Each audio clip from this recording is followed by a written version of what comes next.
नमस्कार, आप देख रहे हैं अनादि टीवी यूपी और मैं हूं आपके साथ स्पर्श सिन्हा।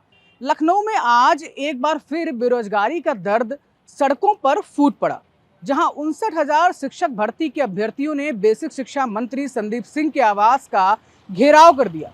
हाथों में तख्तियां लेकर होठों पर नारे नजर आए, दिल में एक दर्द नजर आया। सिर्फ और सिर्फ एक ही गूंज सुनाई दी, योगी जी न्याय करो, योगी बाबा न्याय करो, सुप्रीम कोर्ट में पैरवी करो। अभ्यर्थी कैबिनेट मंत्री ओम प्रकाश राजभर और डिप्टी सीएम केशव प्रसाद मौर्य का इस्तीफा मांगते हुए भी नजर आए। उन्होंने उनके विरोध में नारे भी लगाए। आज मंत्री के आवास के बाहर ऐसा माहौल देखने को मिला मानो सड़कों पर न्याय की अदालत लग गई हो। पुलिस ने रोका, अभ्यर्थियों ने कहा पहले मंत्री से मिलेंगे फिर जाएंगे।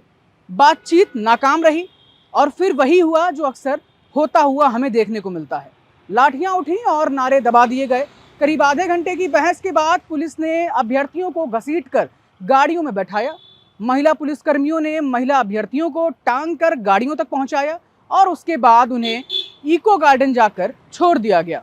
इन अभ्यर्थियों का कहना था कि सरकार की कमजोर पैरवी सुप्रीम कोर्ट में हमारी बर्बादी की वजह बन रही है। पिछले 5 सालों से रोजगार की लड़ाई लखनऊ की गलियों में लड़ी जा रही है। न नौकरी है, न सुनवाई हो रही है। बस मिल क्या रहा है? आश्वासन और सिर्फ आश्वासन।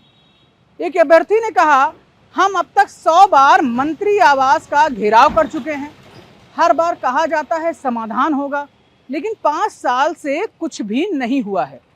दूसरे ने कहा कि बेरोजगारी में 100-200 रुपए भी बड़ी बात होती है, लेकिन फिर भी किराया लगाकर न जाने प्रदेश के कहां के गलियारों और जिलों से हम लखनऊ आते हैं और खाली हाथ हमें लौटना पड़ता है। हरदोई से आई कल्पना राजपूत की आंखों में दर्द झलकता दिखा। उन्होंने कहा कि 5 साल से संघर्ष करते करते अब परिवार ने भी साथ देना छोड़ दिया है। अब मोहल्ले के लोग जब हम निकलते हैं तो वो ताने देते हैं और कहते हैं कि क्या हासिल हुआ लखनऊ जाकर।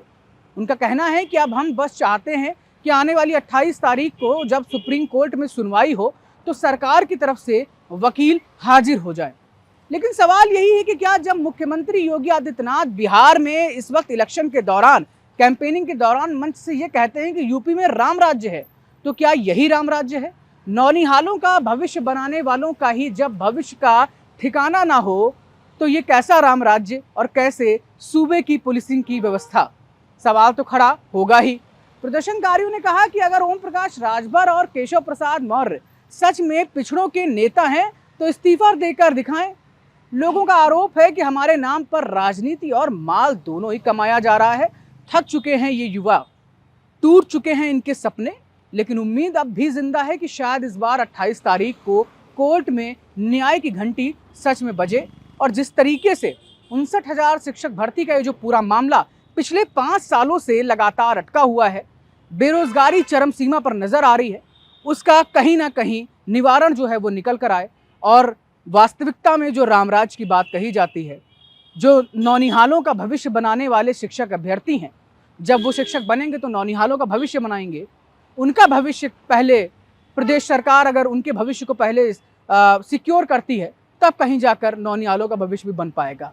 आप दर्शक हैं, इस पूरे मामले पर क्या राय रखते हैं हमें कमेंट बॉक्स में बता सकते हैं। हमें दीजिए इजाज़त। देखते रहिए अनादि टीवी यूपी। प्रदेश की हर हलचल का ठिकाना अनादि टीवी यूपी है। नमस्कार।